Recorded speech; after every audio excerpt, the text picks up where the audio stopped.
sahabatku, saudaraku yang terkasih di dalam Kristus. Selamat Natal 25 Desember 2023. Semoga damai Natal kiranya selalu menyertai kita dalam perjalanan hidup kita untuk menyambut Natal di tahun 2024. Semoga kita semua dalam keadaan sehat walafiat hari ini. Dan seandainya kalau ada yang sakit, mari kita berdoa bersama-sama. Mohon kiranya Tuhan mengulurkan tangannya, memberkati mereka boleh mendapat kesembuhan. Baik sahabatku, saudaraku yang terkasih di dalam Kristus, kembali hari ini saya ingin mengajak kita bersama-sama belajar dan juga merenung tentang firman Allah yang akan saya ambil dari bacaan Injil hari ini, yaitu dari Injil Lukas bab 2 ayat 22 sampai dengan 40. Juga hari ini adalah hari raya keluarga kudus dari Nazaret. Mari kita buka dengan tanda kemenangan kita dalam nama Bapa dan Putra dan Roh Kudus. Amin. Inilah Injil Yesus Kristus menurut Lukas. Dimuliakanlah Tuhan. Dan ketika genap waktu pentahiran menurut hukum Taurat Musa, mereka membawa dia ke Yerusalem untuk menyerahkannya kepada Tuhan. Seperti ada tertulis dalam hukum Tuhan, semua anak laki-laki sulung harus dikuduskan bagi Allah. Dan untuk mempersembahkan korban menurut apa yang difirmankan dalam hukum Tuhan, yaitu sepasang burung terkukur atau 2 ekor anak burung merpati. Adalah di Yerusalem seorang bernama Simeon, ia seorang yang benar dan saleh yang menantikan penghiburan bagi Israel. Roh Kudus ada di atasnya, dan kepadanya telah dinyatakan oleh Roh Kudus bahwa ia tidak akan mati sebelum ia melihat Mesias, yaitu dia yang diurapi Tuhan. Ia datang ke bait Allah oleh Roh Kudus. Ketika Yesus, anak itu, dibawa masuk oleh orang tuanya untuk melakukan kepadanya apa yang ditentukan hukum Taurat, ia menyambut anak itu dan menatangnya sambil memuji Allah, katanya, "Sekarang Tuhan, biarkanlah hamba-Mu ini pergi dalam damai sejahtera sesuai dengan firman-Mu. Sebab mataku telah melihat keselamatan yang daripada-Mu, yang telah Engkau sediakan di hadapan segala bangsa, yaitu terang yang menjadi pernyataan bagi bangsa-bangsa lain dan menjadi kemuliaan bagi umat-Mu Israel." Dan bapa serta ibunya amat heran akan segala apa yang dikatakan tentang dia. Lalu Simeon memberkati mereka dan berkata kepada Maria, ibu anak itu, "Sesungguhnya anak ini ditentukan untuk menjatuhkan atau membangkitkan banyak orang di Israel, dan untuk menjadi suatu tanda yang menimbulkan perbantahan. Dan suatu pedang akan menembus jiwamu sendiri, supaya menjadi nyata pikiran hati banyak orang." Lagi pula di situ ada Hana, seorang nabi perempuan, anak Fanuel dari suku Aser. Ia sudah sangat lanjut umurnya. Sesudah kawin, ia hidup 7 tahun lamanya bersama suaminya, dan sekarang ia janda dan berumur 84 tahun. Ia tidak pernah meninggalkan bait Allah dan siang malam beribadah dengan berpuasa dan berdoa. Dan pada ketika itu juga datanglah ia ke situ dan mengucap syukur kepada Allah dan berbicara tentang anak itu kepada semua orang yang menantikan kelepasan untuk Yerusalem. Dan setelah selesai semua yang harus dilakukan menurut hukum Tuhan, kembalilah mereka ke kota kediamannya, yaitu kota Nazaret di Galilea. Anak itu bertambah besar dan menjadi kuat, penuh hikmat, dan kasih karunia Allah ada padanya. Demikianlah sabda Tuhan, terpujilah Kristus. Hari ini Gereja Katolik merayakan pesta keluarga kudus dari Nazaret, Yesus, Maria, dan Yosef. Sahabatku, saudaraku yang terkasih di dalam Kristus, panggilan hidup berkeluarga adalah yang dikehendaki oleh Allah sendiri dan dilaksanakannya ketika di Taman Firdaus.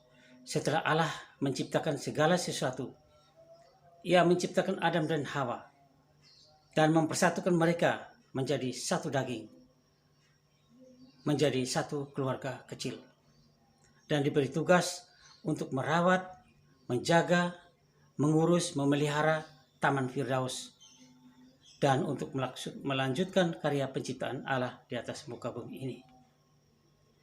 Maka panggilan hidup berkeluarga adalah panggilan hidup yang suci dan kudus, karena dikehendaki oleh Allah sendiri.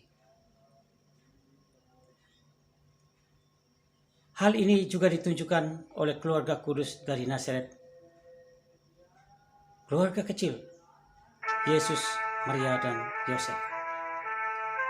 Keluarga yang sederhana, miskin, tetapi taat menjalankan aturan-aturan dan perintah-perintah agamanya. Keluarga kecil Yosef yang sangat taat pada aturan hukum Taurat ini, di mana dalam bacaan Injil hari ini, Lukas menceritakan mereka melaksanakan perintah hukum Taurat dengan pergi ke bait suci di Yerusalem, sesuai dengan ketetapan kitab Imamat, yaitu pada hari ke-40 setelah melahirkan, seorang ibu harus datang ke bait suci untuk menjalani upacara pentahiran. Lebih lengkapnya baca di dalam Imamat bab 12 ayat 7. Yosef dan Maria juga datang untuk melaksanakan upacara penyerahan bayi Yesus kepada Tuhan. Seperti ada tertulis dalam hukum Tuhan, semua anak laki-laki sulung harus dikuduskan bagi Allah. Dan di bait Allah inilah mereka berjumpa dengan Simeon dan Hana, dua orang saleh yang sudah lanjut usia, yang setia menanti Sang Mesias. Simeon sangat yakin bahwa dia akan sempat melihat Sang Mesias dengan matanya sendiri. Itu dia yakin sekali, oleh karena terang Roh Kudus. Maka di hadapannya sudah ada Sang Mesias, Sang Kristus, Sang terang abadi, yaitu bayi Yesus yang dia popong di depannya. Kalau dalam kisah-kisah sebelumnya, Lukas menggambarkan tentang pribadi dan misi Yesus, Sang Mesias ini melalui kata-kata malaikat, seperti kita lihat, kita dengar pada waktu kabar berita baik kepada Maria yang dibawakan oleh malaikat Gabriel. Juga kita lihat atau kita dengar kabar malaikat kepada para gembala di padang ketika malam Yesus lahir. Warta melalui malaikat. Tapi di dalam kisah ini, malaikat ini diganti dengan kesaksian dua orang nabi dan nabiya ini tentang sang bayi mungil ini. Diterangi oleh Roh Kudus, Simeon melihat dalam diri Yesus sang bayi itu adalah Mesias. Kita bisa baca di ayat 26. Dan Tuhan, kita bisa baca di ayat 29. Mesias dan Tuhan ada di dalam diri sang bayi mungil itu. Simeon amat sukacita karena dapat berjumpa dengannya. Lalu ia berkata, "Sekarang Tuhan, biarkanlah hamba-Mu ini pergi dalam damai sejahtera sesuai dengan firman-Mu. Sebab mataku telah melihat keselamatan yang daripadamu, yang telah Engkau sediakan di hadapan segala bangsa, yaitu terang yang menjadi pernyataan bagi bangsa-bangsa lain dan menjadi kemuliaan bagi umat-Mu Israel." Simeon menyadari bahwa masa persiapan lewat para nabi untuk keselamatan. Simeon menyadari bahwa masa janji-janji lewat para nabi, warta para nabi telah berakhir. Dan kini mulai masa yang baru, yaitu masa penggenapan janji. Dan Yesuslah sang juru selamat umat manusia itu, yang tergenapi di dalam nubuatan, dalam janji-janji di dalam perjanjian lama. Yesus semacam kartu terakhir yang dikeluarkan Allah dalam tawarannya dengan manusia. Yesuslah tawaran terakhir. Maka manusia dituntut untuk menentukan sikap terhadap Tuhan Yesus. Dia pro terhadap Tuhan Yesus atau kontra Tuhan Yesus. Dia mau menerima Tuhan Yesus atau menolak Tuhan Yesus. Atau dia tidak bisa menyembah kepada dua Tuhan. Itu sudah dikatakan di dalam Injil, di ayat-ayat, di bab-bab yang lain. Yang disembah hanya satu pilihan, yaitu Tuhan Yesus. Tidak ada dua Tuhan yang disembah.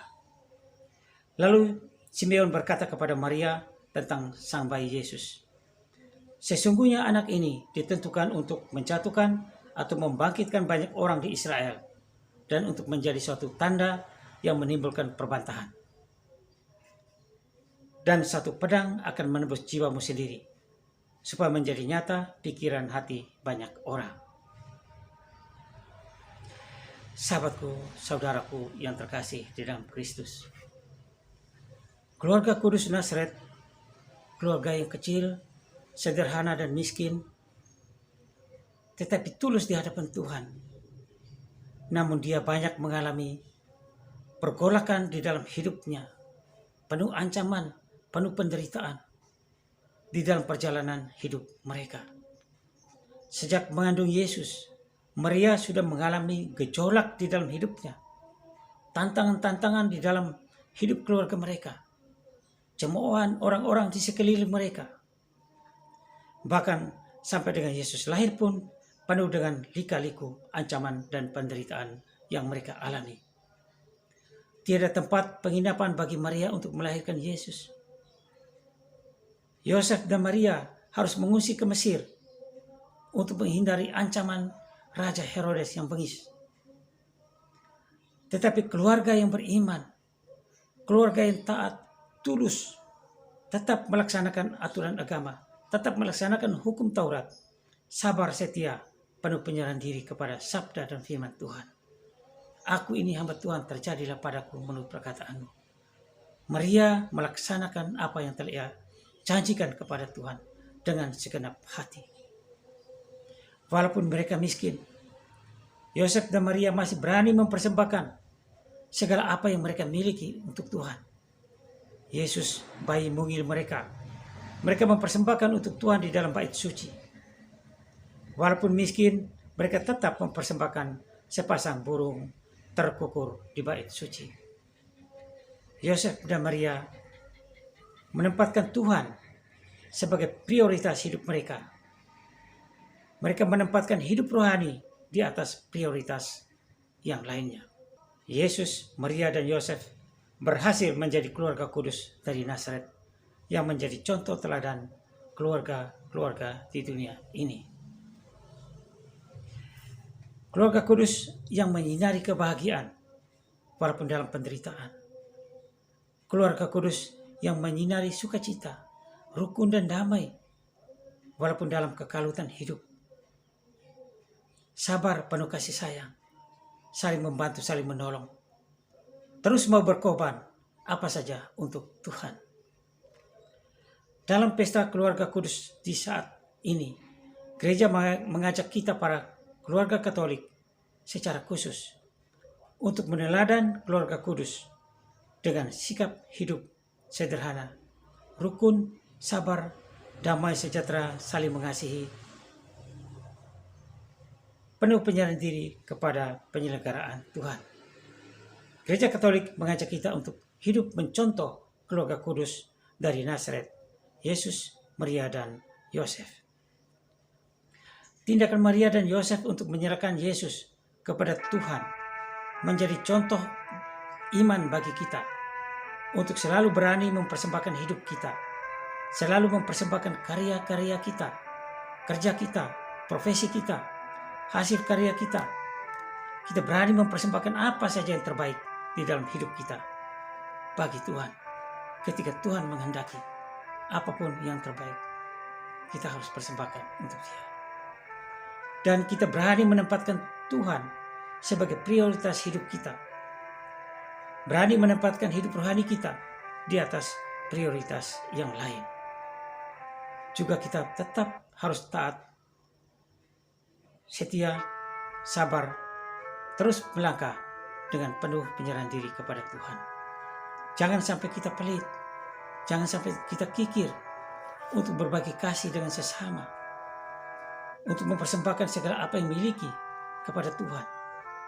Kita harus ingat bahwa segala sesuatu yang kita miliki adalah titipan Tuhan kepada kita, supaya kita mengurusnya, supaya kita memilikinya, memeliharanya, merawatnya dengan baik, sebagaimana di Taman Firdaus.